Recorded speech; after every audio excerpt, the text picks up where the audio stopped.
जय गुरुदेव। योग गीता से सबसे बड़ा अनुदान परमानंद की पराकाष्ठा वाली दिव्य शांति। साधना हेतु स्वर्णिम सूत्र, सटीक मार्गदर्शन। अध्याय 6 के 14वें श्लोक के ये 6 सूत्र किसी भी ध्यान की कक्षा में प्रवेश करने वाले साधक के लिए अत्यधिक महत्वपूर्ण है। पुनः इन्हें समझ लें तो आगे के प्रतिपादनों को समझना आसान हो जाएगा। अध्याय 6 श्लोक 14। प्रशांत आत्मा के माध्यम से अंतः विक्षोभों पर विजय प्राप्त कर अपने मन अंतःकरण को शांत बना लेना चाहिए। जिस अंतःकरण में जितनी गहरी शांति होगी, वहां शक्ति भी उतनी ही सघन होगी। श्री गीता में अन्य स्थान पर श्री कृष्ण कहते भी हैं, अशांतस्य कुतः सुखम, अर्थात अशांत को सुख कैसे मिलेगा? शांति होगी तभी तो उस परम सत्ता से प्रेम हो पाएगा। शांति वह धुरी है जहां सभी आध्यात्मिक गुण स्वतः चले आते हैं। हमें प्रार्थना करनी चाहिए कि जिनके लिए हमारे मन में द्वेष भाव है अथवा जो हमसे ईर्ष्या करते हैं, उनके लिए भी हम शांति की प्रार्थना कर रहे हैं। शांति निस्तब्धता ही नहीं, वह घनीभूत ऊर्जा है जो मनुष्य को रूपांतरित कर देती है। विगत भी का अर्थ है हमें सभी प्रकार के डर से मुक्त होकर ध्यान करना चाहिए। जो भयभीत है ज्ञात अज्ञात कारणों से, वह स्वतः परमात्मा चेतना के अंदर प्रवेश का मार्ग बंद कर देता है।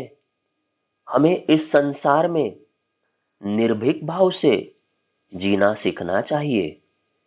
जितना भय से हम दूर हटेंगे, उतना ही परमात्मा के निकट आएंगे। जितना प्रभु के निकट आएंगे, हम निर्भय होते जाएंगे। भयभीत वही हो सकता है जिसका मनोबल कमजोर हो अथवा जिसने कभी गलत कार्य किए हों एवं वे सतत अचेतन से उभर कर आते रहते हों। हम अपने को प्रभु को समर्पित कर निर्भय हो ध्यान की ऊर्जा से युक्त हो सकते हैं। ब्रह्मचारी व्रते स्थितः की बात जब प्रभु कहते हैं तो उनका आशय है ब्रह्मचर्य में स्थित होकर अपनी मन इंद्रियों पर पूर्णतः नियंत्रण स्थापित कर विचार संयम, समय संयम, अर्थ संयम एवं इंद्रिय संयम का पालन कर हम ब्रह्मचर्य में स्थित हो सकते हैं। शरीर से ब्रह्मचर्य का पालन एवं मन में कुत्सित विचारों का पोषण, काम वासना प्रधान चिंतन से तो ब्रह्मचर्य में स्थित नहीं हुआ जा सकता। ब्रह्मचर्य में विद्यमान परमात्मा में पूर्णतः विराजमान व्यक्ति कभी अपने ब्रह्मचर्य व्रत से च्युत नहीं होता। मनः संयम्य अर्थात मन को संयत करना, चित्त को संसार से सर्वथा हटाकर केवल परमात्मा के स्वरूप में चिंतन को नियोजित कर देना। मन कभी भूतकाल की ओर भागता है, कभी भविष्य की चिंता में उद्विग्न हो उठता है। योगाभ्यास इसी का नाम है कि हम वर्तमान में ही रहें एवं मन को परमात्मा में ही लगाने का प्रयास करें।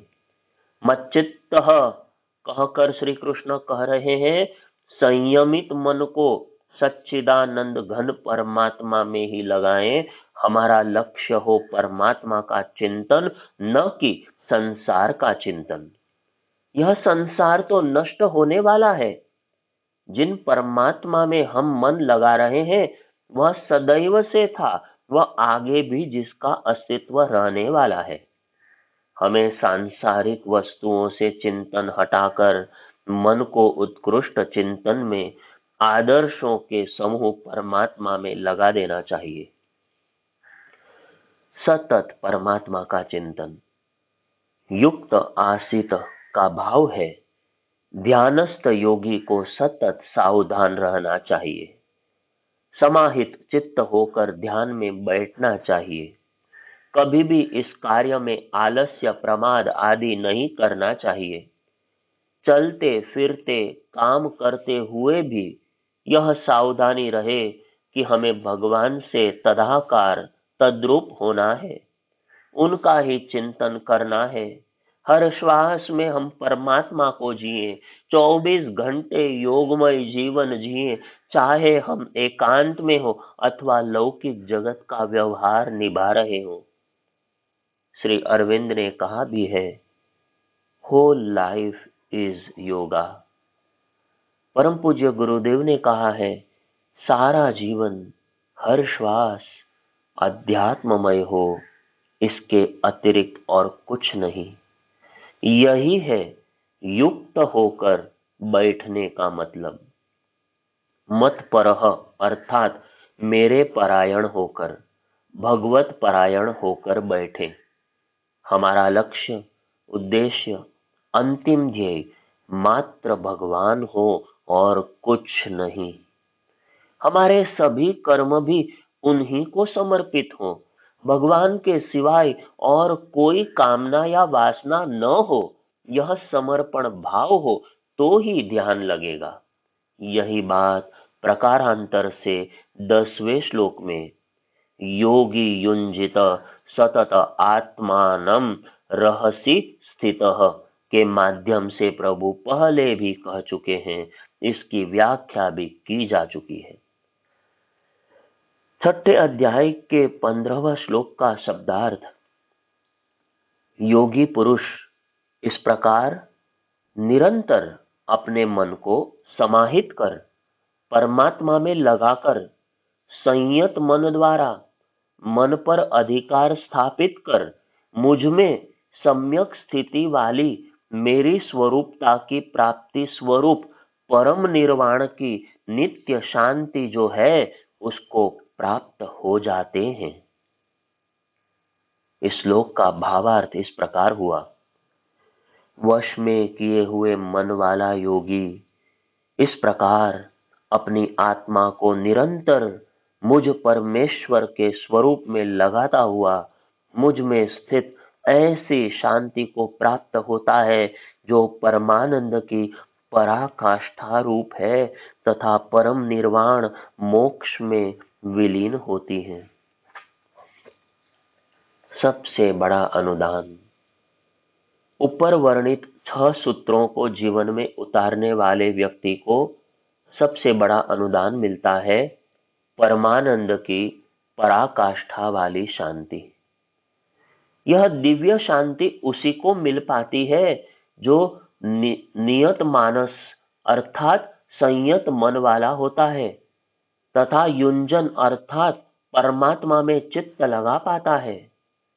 इस ऊर्जा युक्त शांति में परम तत्व से साधक का साक्षात्कार हो जाता है और वह लोभ, मोह, अहम की 3 बेड़ियों से मुक्ति पाकर निर्वाण मोक्ष रूपी आजादी को प्राप्त होता है। शरीर हमारा वासना से दग्ध रहता है, काफी कष्ट पाता है, बुद्धि की भगदड़ हमें जीवन भर तंग करती है तथा भावनाएं भी हमें सम्मोहित करती रहती हैं। यही है वह जीवन संग्राम जिसमें मनुष्य को जीवन जीने की कला की कसौटी पर परखा जाता है। मन भावनामय है, कामनामय है और इंद्रिय निरोध के रूप में ही उसकी परीक्षा होती है। यह परीक्षा हर साधक को उत्तीर्ण करनी होती है ताकि वह परम निर्वाण की मोक्ष की शांति को प्राप्त हो सके। मुक्ति एवं निर्वाण।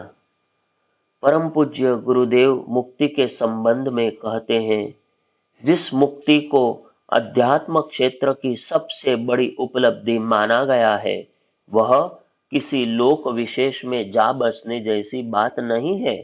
उसका सीधा सा अर्थ है भव बंधनों से छुटकारा। यह संकीर्ण स्वार्थ परता के चक्रव्यूह से निकलकर समष्टि विराट के साथ एकात्म भाव स्थापित करना है।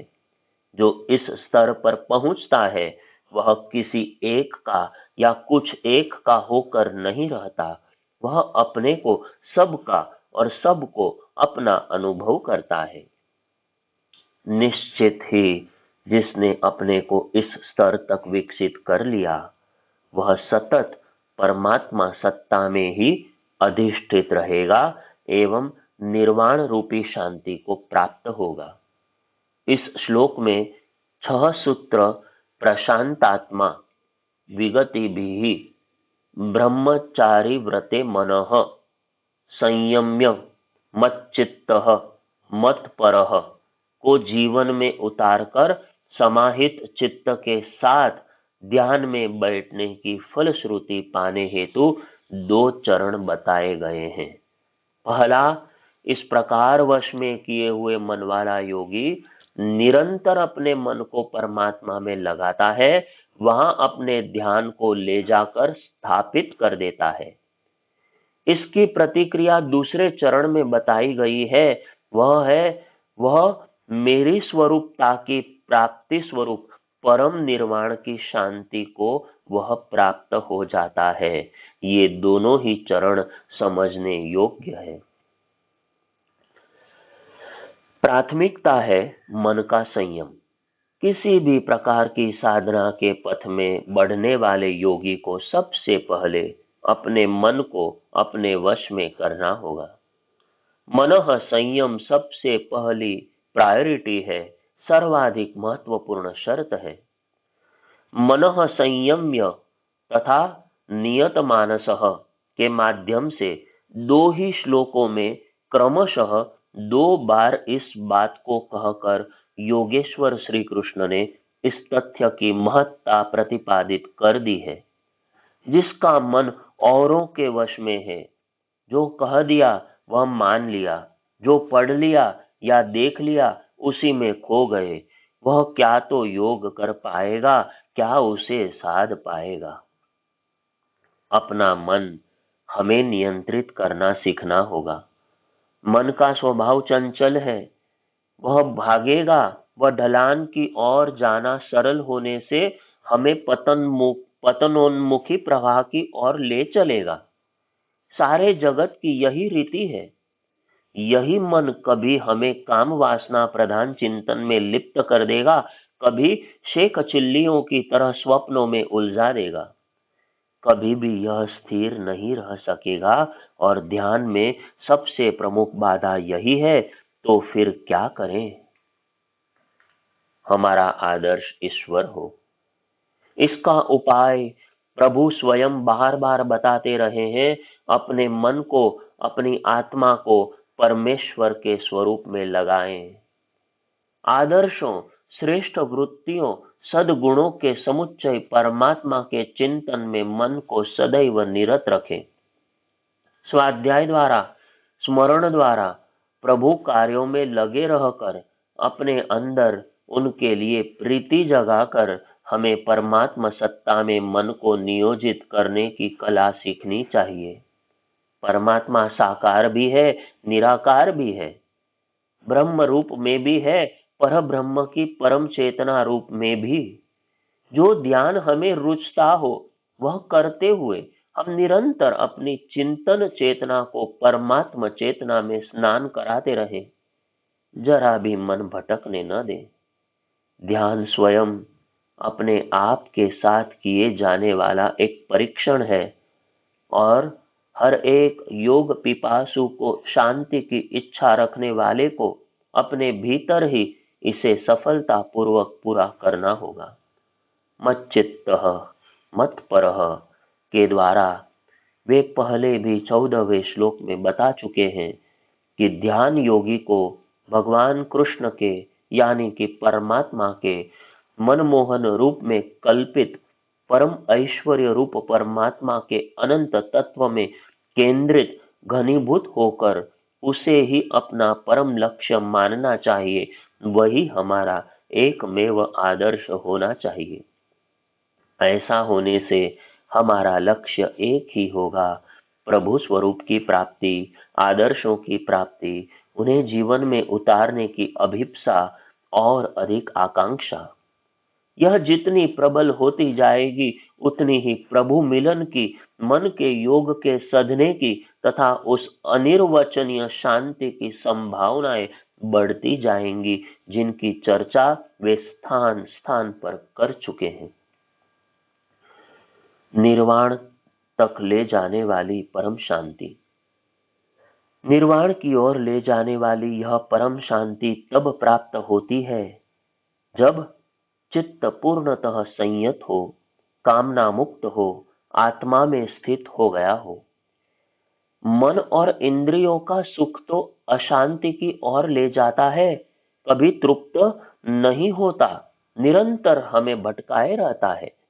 हमें वास्तविक परम सुख रूपी शांति का एक बार अनुभव कर लेना है। इसमें स्थित हो जाने के बाद साधक कभी भी अपनी सत्ता के इस आध्यात्मिक सत्य से च्युत नहीं हो सकता। मनः संताप फिर कभी उसे विचलित नहीं करते। वह एक परम शांति में जाकर स्थित हो जाता है जो कि निर्वाण की, बंधन मुक्ति की है तथा जिसकी नींव हमारे अपने ही अंदर है। इसीलिए योग के साधक को तब तक निरंतर प्रयास करते जाना चाहिए जब तक वह इस मुक्ति को प्राप्त न हो जाए, उसे इस ब्रह्म निर्वाण का आनंद सदा के लिए न मिल जाए। जीवित रहते हुए भी फिर वह अहंता, वासना, तृष्णा के प्रलोभनों से दूर प्रसन्न मन से इस संसार में मुक्त विचरण करता है, सदैव शांत बना रहकर औरों को भी शांति बांटता है। इसके पूर्व द्वितीय अध्याय सांख्य योग में प्रभु कह चुके हैं, स शांतिम आपनोति न काम कामी। वही पुरुष परम शांति को प्राप्त होता है, भोगों को चाहने वाला नहीं। तथा निर्ममो निरहंकार स शांतिम अधिगच्छति। जो समस्त कामनाओं को त्याग देता है, अहंकार रहित निष्पृह जीवन जीता है, वही शांति को प्राप्त होता है। निष्काम कर्मयोग का शिक्षण योगेश्वर श्री कृष्ण का सतत एक ही उद्देश्य से चल रहा है, उस शांति को प्राप्त कराने के लिए जो कि अर्जुन ही नहीं हर दिव्य कर्मी के लिए अनिवार्य है। बिना शांति प्राप्त किए बड़े बड़े काम नहीं किए जा सकते। शांति प्राप्ति हेतु निष्काम कर्म समझाने के लिए प्रभु ने यज्ञ जीवन जीने की बात कही एवं फिर ज्ञान के महत्व पर लाकर उसे स्थित कर दिया। ज्ञानम लब्ध्वा पराम शांतिम अचिरेणाधिगच्छति। ज्ञान को प्राप्त होकर जितेंद्रिय श्रद्धावान मनुष्य बिना किसी विलंब के तत्काल ही भगवत प्राप्ति रूपी शांति को, परम शांति को प्राप्त हो जाता है। जिस ज्ञान की चर्चा प्रभु कर रहे हैं वह अत्यधिक पवित्र है एवं श्रद्धा से उत्पन्न हुआ है, तर्क से नहीं, बुद्धि जंजाल से नहीं। किंतु चूंकि अज्ञान से ज्ञान को ढक रखा है, सभी अज्ञानी मनुष्य मोहित होकर नर पशु जंतु जैसा व्यवहार कर रहे हैं। वह ज्ञान प्रकट नहीं हो पाता। यह प्रकट तभी हो पाता है जब अज्ञान को यानी कि अविद्या को परमात्मा के तत्व ज्ञान द्वारा उनकी तद्रूपता पाकर उनकी शरण में जाकर नष्ट करने का प्रयास किया जाए। विलक्षण है यह प्रशिक्षण। ज्ञान योग एवं भक्ति योग का विलक्षण समन्वय है श्री कृष्ण के कर्म योग का यह प्रशिक्षण। वे इसी कर्मयोग प्रधान अध्याय 6 में ध्यान योग का शिक्षण दे रहे हैं, पर एक एक सीढ़ी चढ़ाते हुए उसे एक सच्चे ज्ञानी भक्त के रूप में भी विकसित कर रहे हैं। यही समग्रता गीता के योग की विशेषता है। यदि हमें अक्षय आनंद की प्राप्ति करनी है तो हमें जानना होगा कि दुखों के हेतु सुख रूप लगने वाले इंद्रिय भोगों से हम दूर चलें, क्योंकि वे अनित्य हैं, क्षणिक हैं, और यदि हम विवेकवान हैं तो उनमें रमण करने के स्थान पर हम प्रभु की बात मानते हुए स्वयं को उनके चरणों में नियोजित कर देंगे। न तेषु रमते बुधः। ब्रह्म निर्वाण एवं उससे प्राप्त होने वाली शांति की चर्चा भी कर्म संन्यास योग नामक पंचम अध्याय के श्लोक 23 से 22, 28 क्रमांक के श्लोकों में की जा चुकी है। अब यहाँ यह चर्चा सीधे सीधे उस अनुभव की प्राप्ति कराने हेतु ध्यान योग के परिप्रेक्ष्य में की जा रही है। इसके लिए मन को वश में करने के उपाय बताए गए एवं सतत परमेश्वर में ही चित्त को लगाने की बात बार बार कही गई। इस ध्यान से अर्जित शांति ही हर योगी का इष्ट है, परम लक्ष्य है, परमानंद का पर्याय है तथा पराकाष्ठा की स्थिति में ही यह प्राप्त होती है। शांत अंतःकरण वाले व्यक्ति अधिकाधिक होंगे, तब ही तो संसार में शांति होगी, आतंकवाद युद्धोन्माद मिटेगा। निश्चित ही शांत मन अंतःकरण वाले व्यक्ति अपने आसपास भी ऊर्जा भरी शांति का संचार करते हैं। हम बाहर चारों तरफ शांत स्थान ढूंढते रहते हैं। ढेरों व्यक्ति शांति पाने गायत्री तीर्थ शांति कुंज आते हैं, पर विडंबना यह है कि उनके हृदय में अशांति है। वहां शांति स्थापित हो तब ही तो बाहर शांति का साम्राज्य होगा। श्री अरविंद ने कहा है, हमारा अंतरंग बहिरंग को नियंत्रित करता है। इसी बात को पूज्यवर ने कहा है, मनः स्थिति बदले तो परिस्थिति बदले। श्री रमण महर्षि एवं श्री अरविंद अरुणाचलम को दक्षिण भारत तमिलनाडु में भगवान कार्तिकेय का सुब्रमण्यम स्वामी का प्रतीक माना जाता है। रमण महर्षि 17 वर्ष की उम्र में वहीं आकर विराजमान हो गए। उनके वहां मौन साधना करने से उस शांति का साम्राज्य स्थापित हो गया, जिसकी चर्चा पाल ब्रंटन ने इन सर्च ऑफ सेक्रेड में की है। तिरुवन्नमलाई जिले का यह आश्रम आज महर्षि रमण के न होने पर भी उसी तरह शांति से युक्त है। कहते हैं कि इस आश्रम में कभी वन्य पशु, हिंसक जीव सभी एक साथ रहते थे।